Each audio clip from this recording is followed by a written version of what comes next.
ఒకటో దినవృత్తాంతాల గ్రంథం 4వ అధ్యాయం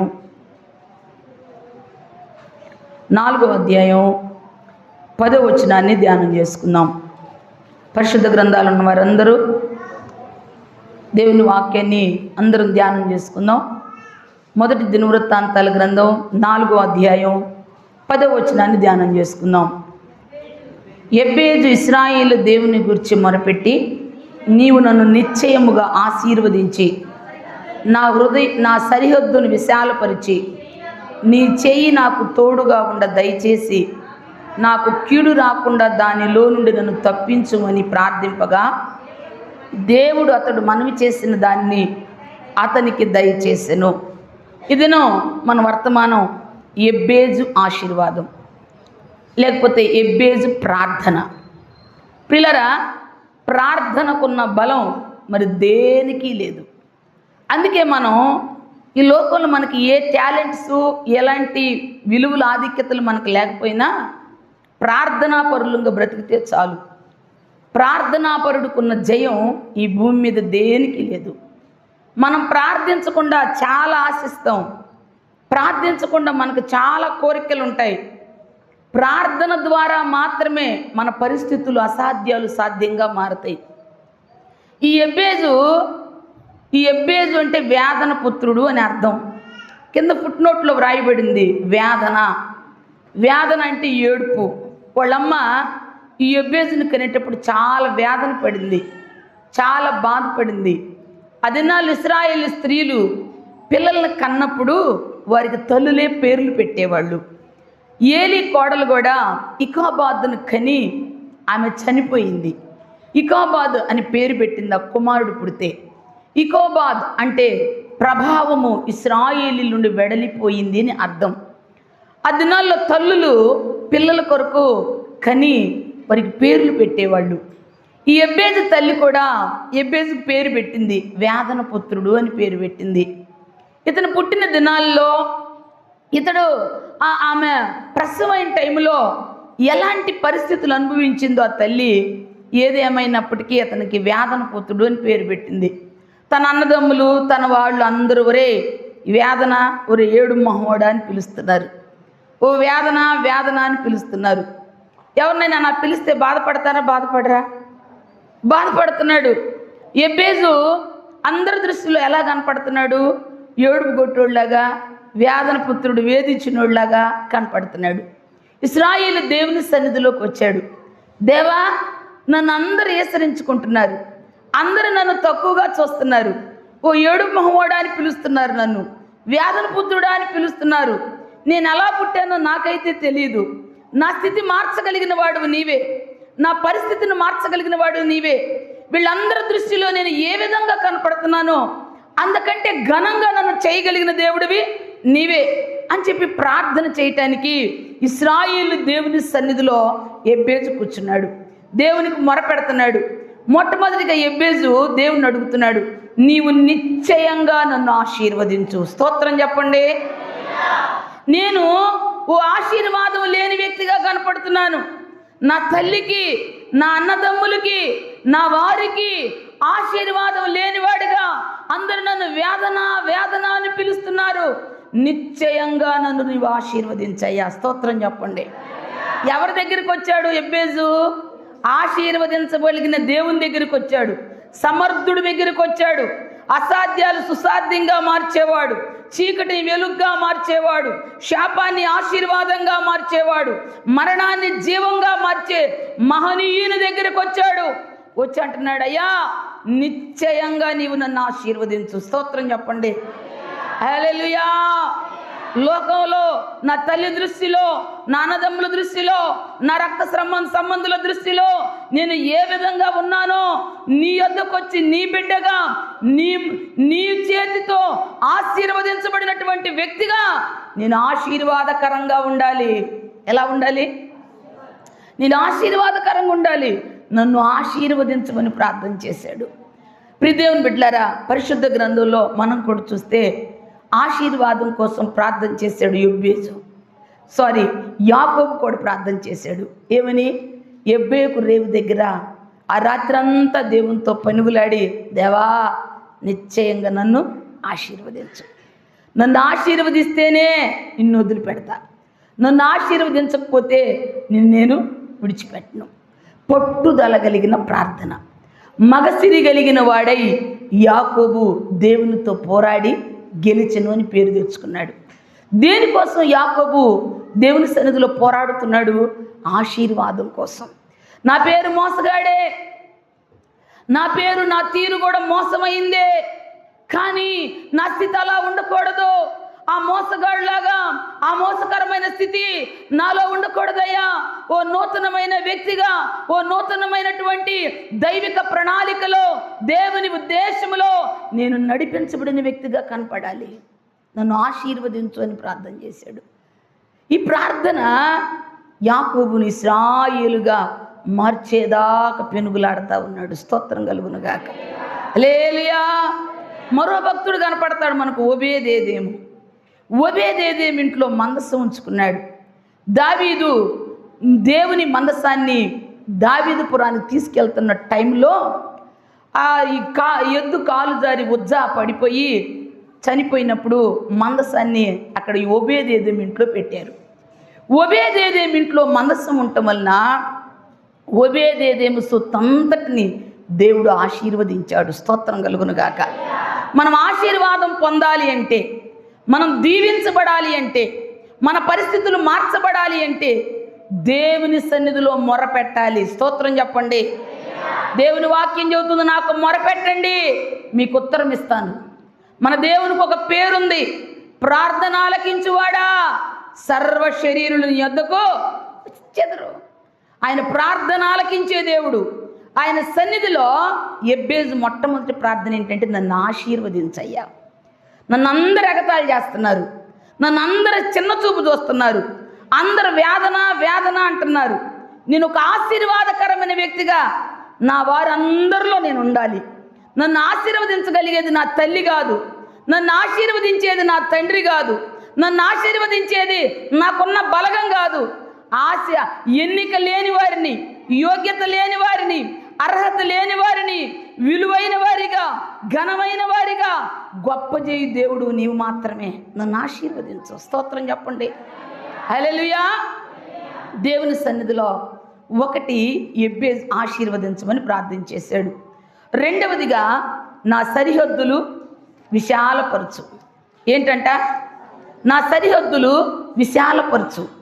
నా సరిహద్దులు ఎలాగున్నాయి అంటే, కొంచెంగా ఉన్నాను నేను ఎలాగున్నాను? కొంచెంగా, కొద్దిగా ఉన్నాను, చిన్న స్థితిలో ఉన్నాను, తక్కువ స్థితిలో ఉన్నాను, కొద్దిగా ఉన్నాను. నన్ను విశాలపరచు. నా సరిహద్దులు ఏమైవ్వాలి? విశాలపరచబడాలి. నన్ను విశాలపరచగలిగిన దేవుడివి నీవేనయ్యా. నా సరిహద్దులు విశాలపరచు. నా ప్రియదేవుని బిడ్డలారా, మన ఆత్మీయ జీవితంలో సరిహద్దులు ఉండకూడదు. మనం ఈ లోకంలో ఉండటానికి సరిహద్దులు ఉండాలి. ఇంటికి సరిహద్దులు ఉంటాయి, పొలానికి సరిహద్దులు ఉంటాయి. కానీ మన ఆత్మీయ జీవితానికి మన సరిహద్దులు ఇప్పుడు ఏం చేయబడతా ఉండాలి తెలుసా? విశాలంగా ఉండాలి. స్తోత్రం కలుగునుగాక. చాలామంది సరిహద్దులు ప్రార్థన, ఆదివారం ఒక్కటే సరిహద్దు, ఇక మిగతా రోజుల్లోకి ఈ హద్దు నేను దాటను. మరికొందరు పండగలప్పుడే ప్రార్థన, అప్పుడు తప్ప ఇంక నేను ఎప్పుడు రాను. మరికొందరు బల్లారాధనకే నేను ప్రార్థనకు వెళ్తాను, తర్వాత నేను రాను. కొందరు సరిహద్దులు ఉంటాయి, ఈ సరిహద్దులు దాటి రారు, ఈ సరిహద్దులు దాటి రాలేరు. చాలామంది ఆత్మీయ జీవితాల్లో సరిహద్దులు వేసుకుంటారు. నేను ఇంతవరకే, నేను ఇంతే చేయగలను, నాకింతే చాలు, నాకింత చాలు అన్నట్లుగా సరిహద్దులు వేసుకుంటూ ఉంటారు. ఎబ్బేజు అంటున్నాడు, దేవా నా సరిహద్దులు విశాలపరచు. స్తోత్రం కలుగునుగాక. నేను ప్రార్థనా పరుడుగానే ఉండకూడదు, అధికమైన ప్రార్థనా పరుడుగా ఉండాలి. నా ఆత్మీయ జీవితంలో నా సరిహద్దులన్నీ దినదినం దినదినం విశాలమైపోవాలి. నా భౌతిక పరిస్థితులు కూడా విశాలమైపోవాలి. నా సరిహద్దులు విశాలపరచుము అని ప్రార్థన చేశాడు. స్తోత్రం కలుగునుగాక. కొంచెంగా ఉన్న నేను, తక్కువగా ఉన్న నేను, కొద్దిగా ఉన్న నేను విశాలపరచబడిన వ్యక్తిగా నీ సన్నిధిలో ఆశీర్వదించమని ప్రార్థన చేస్తున్నాడు. మూడవ మాట అక్కడ, నీ చేయి నాకు తోడుగా దయచేయము. నీ చేయి నాకు తోడుగా ఉండ దయచేయము. నేను ఆశీర్వదించబడాలన్నా, నా సరిహద్దులు విశాలపరచబడాలన్నా నాకు తోడుగా ఉండేది నీ చేయి మాత్రమే. స్తోత్రం చెప్పండి. నీ చేయి నాకు తోడుగా ఉంటే నేను ఆశీర్వదించబడతాను, నా సరిహద్దులు విశాలపరచబడతాయి. నీ చేయి నాకు తోడుగా ఉంచు. ఎవరి చేయి తోడుగా ఉండాలి? దేవుని చెయ్యి. ఆయన చెయ్యి బలమైన బాహువు. ఆయన బాహువు ఆశ్చర్య కార్యాలు చేసే బాహువు. ఆయన బాహువు సాహస కార్యాలు చేసే బాహువు. అందుకే ఎబ్బేజ్ అంటున్నాడు, అయ్యా నీ చేయి నాకు తోడుగా ఉండ దయచేయి. ఓ రోజంట ఓ తల్లి తన చిన్న బిడ్డను తీసుకొని షాప్కి వెళ్ళిందంట. షాప్కి వెళ్ళి కొన్ని సరుకులు తీసుకొని ఆమె చాలా పేదరికమైనటువంటి తల్లి. ఈ చిన్నోడు ఏం చేస్తున్నాడంటే ఆ షాప్ ఓనర్కి వెళ్ళి అక్కడ ఆ చేసాల్లో కొన్ని శనగపప్పులు అలాంటి పప్పులు పోసిన బఠానీలు అలాంటి వాటి వైపే చూస్తూ ఉన్నాడంట. వాడి వైపే చూస్తూ ఉంటే ఆ కొట్టు యజమాని అంటున్నాడు, ఏంట్రా ఈ పప్పులు కావాలా, తీసుకో, అవి తీసుకో అంటున్నాడు. తీసుకుంటే వాడు అంటున్నాడు, మీరు పెట్టండి అంటున్నాడు. ఏమంటున్నాడు? మీరు పెట్టండి అంటున్నాడు. మీరు పెట్టండి అంటే, తీసుకోరా నీకు ఎన్ని కావాలని తీసుకో అంటున్నాడు. కాదు మీరు పెట్టండి అంటున్నాడు. వాళ్ళ అమ్మ పక్కనుండి అంటుంది, ఏంట్రా ఇందాకటి నుంచి సేట్ గారు మిమ్మల్ని అడుగుతున్నాడు, ఆ పప్పులు తీసుకోమని అడుగుతున్నాడు, మరి తీసుకో అంటుంది. అంతసేపు బజ్జలు నడుచుకుంటున్నావు ఎందుకు, తీసుకో అంటుంది. తీసుకో అంట, మీరు పెట్టండి సార్ అంటున్నాడు. ఎవరు పెట్టమంటున్నాడు?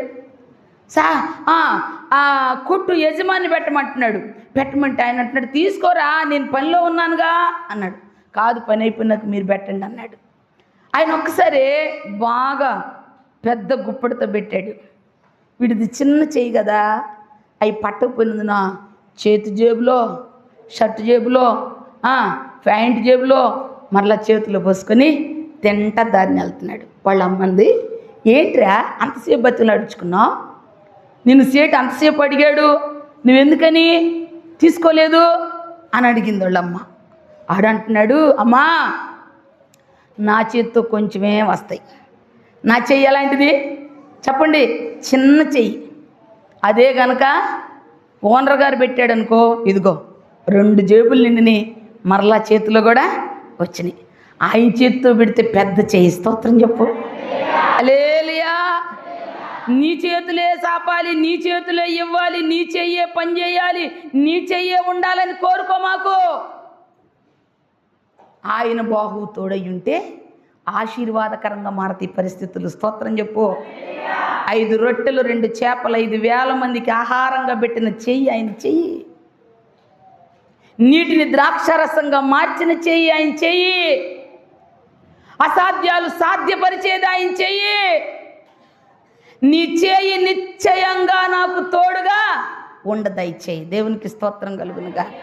కీర్తనాకారుడు అంటాడు, అయ్యా నీ కుడి చేయి నాకు తోడుగా ఉంచు, నీ ఎడమ చేయి నా తల క్రింద ఉన్నది. స్తోత్రం. హల్లెలూయా. దేవుని చేతి ఆధీనములో మనల్ని మనం అప్పగించుకుంటే ఆ చెయ్యి తోడుండి నడిపించిద్ది. స్తోత్రం కలుగునుగాక. యోసేపుకు దేవుడు తోడయుండెను కాక యోసేపు ఏం చేయబడ్డాడు? ఐగుప్తులో వర్ధిల్లెను. దావీదుకు దేవుడు తోడయుండెను, సుబుద్ధి కలిగిన వాడై ప్రవర్తించి ఇశ్రాయేలుకు దీపం వంటి రాజు అయిపోయాడు. స్తోత్రం. హల్లెలూయా. దేవుని చేయి, దేవుని తోడు మనం కోరుకుంటే ఆ తోడు ఏం చేసిందో తెలుసా? ఉన్నత స్థలాల్లోకి మనం లెక్కించిద్ది. స్తోత్రం. హల్లెలూయా. హల్లెలూయా. ప్రియదేవుని బిడ్డలారా, 4వ మాట అక్కడ మనం చూస్తే, నీ చేయి నాకు తోడుగా ఉండ దయచేసి, నాకు కీడు రాకుండా దానిలో నుండి నన్ను తప్పించుమని ప్రార్థింపగా. ఏమని ప్రార్థన చేశాడు? నాకు కీడు రాకుండా, కీడులో నేను పడకుండా దానిలో నుండి నన్ను తప్పించు. అయ్యా ఈ లోకంలో ఎన్నో కీళ్ళు ఉన్నాయి, ఎన్నో ఆపదలున్నాయి, ఎన్నో పాపాలు పొంచున్నాయి, ఎన్నో భయంకరమైన మోసాలున్నాయి, ఎన్నో అక్రమమైన జీవితాలు ఉన్నాయి. ఆ కీడులో నన్ను పడనీయొద్దు, ఆ పాపంలో నన్ను పడనీయొద్దు, ఏ పాప సంబంధమైనటువంటి క్రియల్లో నన్ను పడనీయొద్దు, నన్ను పడకుండా కాపాడు అంటున్నాడు. స్తోత్రం కలుగును గాక. కీర్తన గ్రంథం 19వ అధ్యాయంలో కూడా భక్తుడు ప్రార్థన చేస్తాడు, అయ్యా కీడులో నన్ను పడనీయొద్దు, ఏ పాపం నన్ను ఏలనీయొద్దు, ఏ దురభిమాన పాపంలో నన్ను పడనీయొద్దు అని ప్రార్థన చేస్తాడు. ఎప్పుడైనా మీ ప్రార్థనలో అవసరాలు అడుక్కోవటమే తప్ప, అక్కర్లు అడుక్కోవటమే తప్ప, పడిపోకుండా నన్ను నిలబెట్టయ్యా, లోక ప్రభావంలో, పాప లోకంలో, నాయన దురభిమాన పాపంలో నన్ను పడిపోకుండా తప్పించని మీ అనుదిన ప్రార్థనలో ఈ ప్రార్థన ముఖ్యాంశమై ఉండాలి. కీడులో నన్ను పడనీయొద్దు, కీడులో పడకుండా నన్ను తప్పించు. ప్రభు పరలోక ప్రార్థన నేర్పి ఆ ప్రార్థనలో కూడా అన్నాడు, మీరు శోధనలో పడిపోకుండా కీడు నుండి తప్పించబడినట్లుగా ప్రార్థన చేయండి. మీరు శోధనలో పడిపోకుండా, శోధనలో పడిపోయాడు కీడులో పడతాడు. రకరకాల శోధనలు ఈనాడు మానవ జీవితాన్ని, ఆత్మీయ బ్రతుకుల్ని నష్టపరిచే శోధనలు, ధనాశ అనే శోధన, కామ క్రోధ లోభ మదమాచారాలనే ఆశలు శోధన, రకరకాల శోధనలు. ఈ శోధనలో పడిపోయి ఆత్మీయ జీవితంలో జయం పొందకుండా, జయం చూడకుండా దేవుని నామానికి అవమానకరంగా ఎందరో బ్రతుకుతున్నారు. ఒబ్బేజ్ అంటున్నాడు, నన్ను కీడులో పడనీయొద్దయ్యా, నన్ను తప్పించు, కీడు రాకుండా దానిలో నుండి నన్ను తప్పించు. దేవునికి స్తోత్రం. హల్లెలూయా. సాతాను, ఈ లోక ఇహ సంబంధమైన దేవతైన సాతాను మానవ మనోనేత్రాలకి గుడ్డితనం కలుగు చేసి, మనుషులకు కీడు చేసి, సంతోషం ఉన్న కాడ అసమాధానం, ఆనందం ఉన్న కాడ వేదన పెట్టి రకరకాల శోధనలో, రకరకాల కీడుల్లో ఈనాడు మానవ జీవితాన్ని నష్టపరుస్తున్నాడు. అపవాది భయంకరంగా పనిచేస్తున్న దినాల్లో ఉన్నాం. కీడు నష్టమనే ఆయుధాలు పట్టుకొని ఎందరో జీవితాలు, ఎందరో బ్రతుకులు, ఎన్నో కుటుంబాలు విచ్ఛిన్నమైపోతున్నాయి. దేవుని సన్నిధిలో ప్రార్థించేటప్పుడు కీడులో పడిపోకుండా ఉండటం నిమిత్తమై ప్రార్థించాలి. స్తోత్రం. హల్లెలూయా, హల్లెలూయా. మనకు హానికరమైనవి, మనల్ని పాడు చేసేవి, మన ఆత్మీయ శారీరక జీవితాలను నష్టపరిచేవి ఏ కీడులైతే అపవాది పన్ని ఉన్నాడో ఆ కీడులో పడిపోకుండా నన్ను భద్రపరచయ్యా. స్తోత్రం చెప్పు. హల్లెలూయా. ఎబ్బేజు ప్రార్థన దేవుడు ఏం చేశాడంట, దేవుడు అతడు మనవి చేసిన దాన్ని అతనికి దయచేసెను. అతడు మనవి చేసిన దాన్ని దేవుడు ఏం చేశాడు, అతనికి దయచేశాడు. ఇది దేవునికి యుక్తమైన ప్రార్థన, దేవునికి మహిమకరమైన ప్రార్థన. ఎబ్బేజు ప్రార్థన దేవుడు ఆలకించి అతడు అడిగింది ఇచ్చాడు. దేవునికి స్తోత్రం కలుగును గాక. ఒకటి, ఆశీర్వదించమని ప్రార్థన చేశాడు. ఏం ప్రార్థన? నన్ను ఆశీర్వదించయ్యా, ఫలం లేని వ్యక్తిని, ఆశీర్వాదం లేని వ్యక్తిని, ఎండిపోయిన భూమిలాగా ఉన్నానయ్యా, నన్ను ఆశీర్వదించగలిగిన సమర్థుడివి నీవే, నా సరిహద్దులు విశాలపరచు, నీ చేయి నిశ్చయంగా నాకు తోడుగా ఉండదయచేయి. మూడవదిగా, కీడులో పడకుండా నన్ను తప్పించు. దేవుడు అతని మనవి ఆలకించు. పిల్లరా, ఓ మిషనరీ బెన్సన్ ఎడోసా అనేటువంటి ఓ చిన్న బిడ్డ, ఆఫ్రికా ఖండవాసి. వాళ్ళమ్మ అతనితో పాటు కొంతమంది పిల్లలు ఉన్నారు. చిన్నప్పటి నుంచి చాలా బలహీనుడు. ఆ బలహీనతతో ఎలాగంటాడంటే, ఆ బలహీనత వచ్చినప్పుడు కోమాలోకి పోయిన వాడిలాగా అయిపోతాడు. ఆ బిడ్డ కోసం ఆమె ఎన్నో చేస్తూ ఉంటుంది, ఎన్నో పూజలు చేస్తూ ఉంటుంది. వాళ్ళు చేసే ప్రయత్నాలన్నిటినీ, అవన్నీ ప్రయత్నాలు చేసిద్ది కానీ విఫలమైపోయిద్ది. వాళ్ళ నాన్నగారు చాలా కోపపడతాడు. వీడికి ఎంత చేస్తున్నా కూడా రోగిష్టోడు పుట్టాడు, జబ్బోడు పుట్టాడు, ఎందుకు ఉపయోగపడినోడు పుట్టాడు అని చెప్పి తిడతా ఉంటాడు. ఓ రోజు అలాగే మాట పలుకు లేకుండా కోమాలోకి వెళ్ళిపోతాడు. వాళ్ళ అమ్మకు వాళ్ళ నాన్న అరుస్తాడు, తీసుకెళ్ళి వాడిని బయట పారే, చెత్త కుప్పలో పడేసిరా, వీడి ఇంట్లో ఉండటం వల్ల మనకు నష్టం తప్ప లాభం ఏమీ లేదు, తీసి పారేసిరమ్మని గొడవ చేస్తాడు. గొడవ చేస్తే ఆయన బాధపడలేక, కుమారుడి పరిస్థితి చూడలేక ఏడ్చుకుంటూ పోయి వర్షం పడుతూ ఉంటుంది, చెత్త కుప్పలో పడేసి వచ్చింది. ఆ వర్షపు చినుకులు ఆ చిన్న బిడ్డ మీద పడగానే ఏడవటం ప్రారంభిస్తాడు. మరలా ఏడుస్తూ ఉండగానే పరిగెత్తుకుంటూ వచ్చి మరలా బిడ్డను తెచ్చింది. ఎన్నో బాధలు పడతాడు. చిన్నప్పటి నుంచి పేదరికమైన కుటుంబం, తల్లిదండ్రుల పరిస్థితి సరిగా ఉండదు, తండ్రి త్రాగుబోతుడు, వ్యసనక్రాంతుడు. ఆ కుటుంబం పోషించబడటానికి ఆ తల్లి చాలా కష్టపడతా ఉంటుంది. చిన్నప్పటి నుంచే కుటుంబ భారాలు బాధ్యతలు పడి మొద్దు పనులు చేసేవాడు.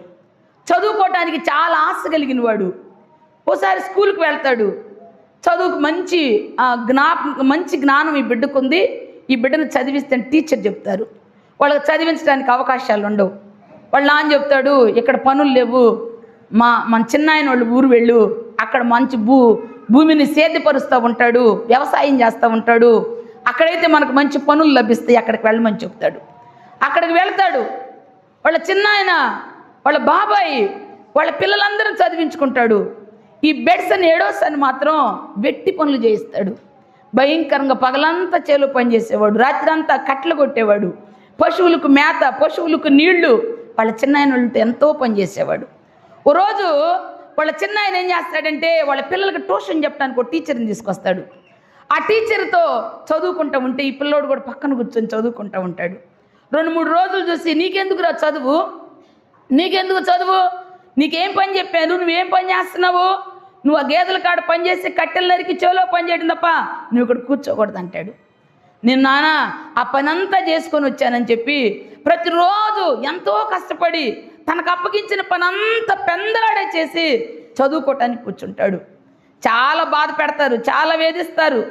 వేధించినప్పటికీ అక్కడ నుండి అందరు పండక్కి వాళ్ళ ఇంట్లో వాళ్ళందరికి బట్టలు తీసుకొస్తారు. కానీ బెన్సన్కి మాత్రం బట్టలు తీసుకురారు. ఓ పాత చొక్కా ఇస్తారు. వాటిని చూసి చాలా సంతోషపడతాడు. సరైన వస్త్రాలు లేవు, సరైన తిండి లేదు, చదువు లేదు, సరైన జీవితం లేనటువంటి వాడు. అయితే అలాగా ఎదుగుతూ కొంచెం చదువుకుంటూ వాళ్ళ అమ్మమ్మ వాళ్ళ ఊరు పోయి అక్కడ పనులు చేసుకొని చదువుకుంటూ ఎట్టకెళ్ళగా డిగ్రీ పూర్తి చేస్తాడు. ఓ రోజు ఫుట్బాల్ ఆట ఆడుతా ఆ ఫుట్బాల్ దెబ్బ తగిలి పడిపోతాడు. అక్కడ దగ్గరలో పాస్టర్ గారి చర్చిలో ప్రార్థన జరుగుతూ ఉంటుంది. పాస్టర్ గారిని అంతకుముందు దుర్భాషలాడుతూ ఉంటాడు. పాస్టర్ గారు వచ్చి దగ్గర తీసుకొని ప్రార్థన చేసినప్పుడు అతడు సృహలోకి వస్తాడు.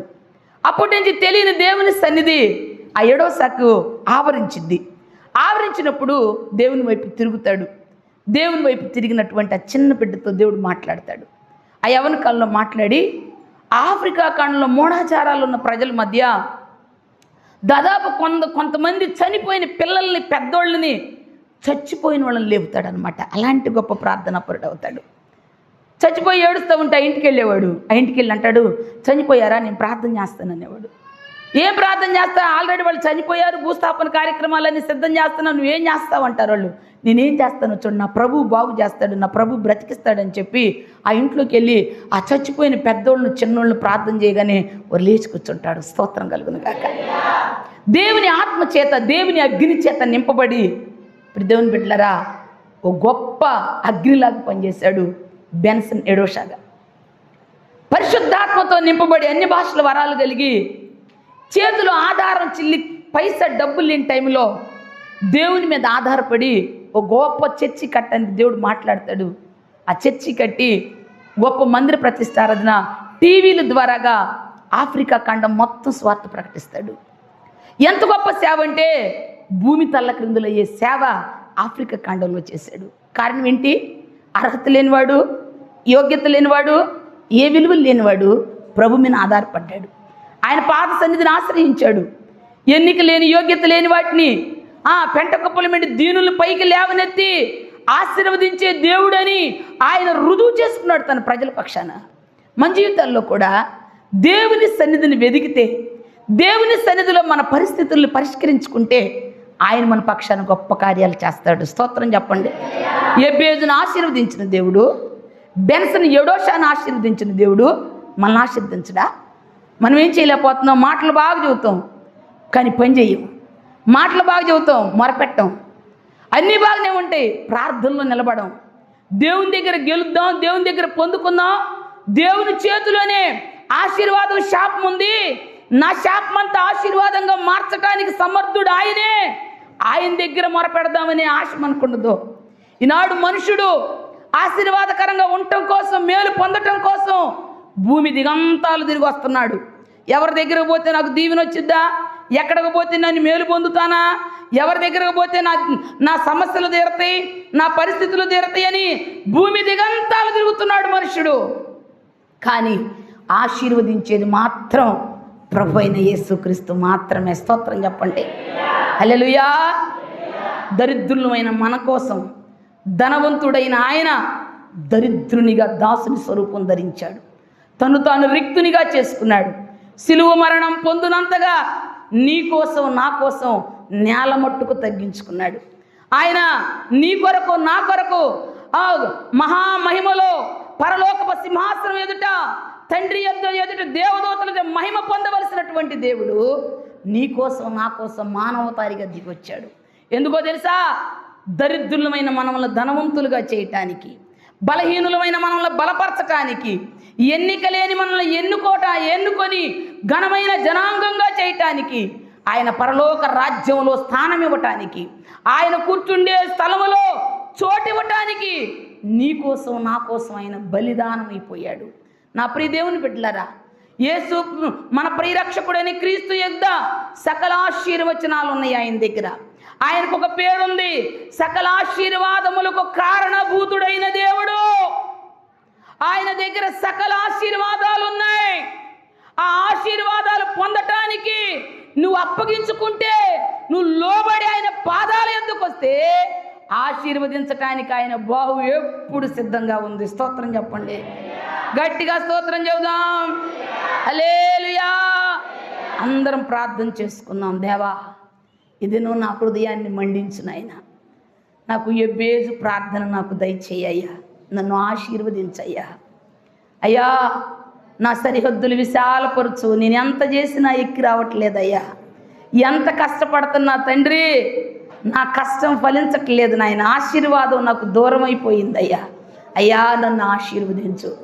ఆశీర్వదించే దేవుడివి, సమర్థుడివైన దేవుడివి, సహాయం చేసే తండ్రివి నాయనా. నా సరిహద్దులు విశాలపరచు. నీ చేయి నాకు తోడుగా ఉంచయ్యా. నీ చేయి నాకు తోడుగా లేకపోతే నేను ఆశీర్వాదం పొందలేనయ్యా. నీ చేతి నీడలోనే నిత్య సుఖాలు ఉన్నాయ్యా. నీ చేతిలోనే నిత్యమైన ఆశీర్వాదాలు ఉన్నాయి నాయన. నాయనా, మీ చేయి నాకు తోడుగా ఉంచయ్యా. కీడులో పడకుండా నన్ను తప్పించయ్యా. అందరం అడుగుదాం. ఒక ఒప్పుకోలు ప్రార్థన చేద్దాం. ఏ కీడు నా కొరకు పొంచి ఉందయ్యా, కీడు నుండి తప్పించు. పొంచున్న పాపం నుండి తప్పించు, అపాయం నుండి తప్పించు, దుష్టుడు కోరల నుండి విడిపించు, సాతాను యొక్క కుయుక్తి నుండి నన్ను విడిపించు నాయన. దేవా, నన్ను విడిపించయ్యా, నన్ను బలపరచయ్యా, నన్ను బలపరచయ్యా. ప్రార్థనా శక్తి నాకు దయచేయ్యా, ప్రార్థనాత్మ నాకు దయచేయ్యా. బెన్సన్ యోడోసా లాంటి ప్రార్థనాత్మ నాకు దయచేయ్యా. ఓ అసాధారణమైన వ్యక్తి అయ్యా, ఓ ఖండానికి ఆశీర్వాదకరమైన వ్యక్తిగా మార్చావు నాయన. దేవా, నేను ఒక ఆశీర్వాదకరమైన వ్యక్తిగా ఉండాలయ్యా. నీ బిడ్డగా, మీరు ఆశీర్వదించబడిన జనాంగంగా నా జీవితం ఉండాలి, నా కుటుంబం ఉండాలి నాయన. అయ్యా, మా సంఘం, మా పరిచర్యలు ఉండాలి నాయన. అందరం అడుగుదాం. నీ కుడి హస్తం హత్తుకొని ఉన్నది, నీ ఎడమ చేయి నా తల క్రిందనున్నది, నీ కౌగిలిలోనే నిత్యం నిల్పుమా, నీ కౌగిలిలోనే నిత్యం నిల్పుమా. నిత్యుడాని సన్నిధి నిండుగా నా తోడు, నిత్యముంచి నన్ను నడిపించుము, నడిపించుము. అయ్యా, నీ సన్నిధి నాకు కావాలి నాయనా. మీ కృప నాకు కావాలి తండ్రి. నా అసాధ్యాలు సాధ్యపరిచే నీ సన్నిధి, నా రోగాన్ని స్వస్థపరిచే నీ సన్నిధి, నా సమస్యలకు పరిష్కారం ఇచ్చే నీ సన్నిధి తండ్రి. మీ సన్నిధి నాకు కావాలి. మీ హస్తంతో మీ సన్నిధి తోడుగా ఉంచి నడిపించయ్యా. మమ్మల్ని బలపరచయ్యా. ఆధ్యాత్మికత, చైతన్యం, స్థిరమైన విశ్వాసం, ఓ ఆత్మలోతుల్లోకి నాటబడిన జీవితాన్ని మాకు దయచేయండి ఆయన. మా పితరుల వంటి భక్తి జీవితం దయచేయండి అయ్యా. మా పితరుల వలె ప్రార్థించి ఓ శ్రేష్టమైన దీవెనకు వారసులంగా మేము ఉండటానికి సహాయం చేయండి ఆయన. ఈ సమయాన్ని ఆశీర్వదించయ్యా. విత్తబడిన వాక్యం మా హృదయాల్లో నీరు గట్టి ఫలించుటకు సహాయం చేయమని యేసయ్య దివ్య నామములో అడిగి పొందుకుని నామ తండ్రి. ఆమేన్, ఆమేన్.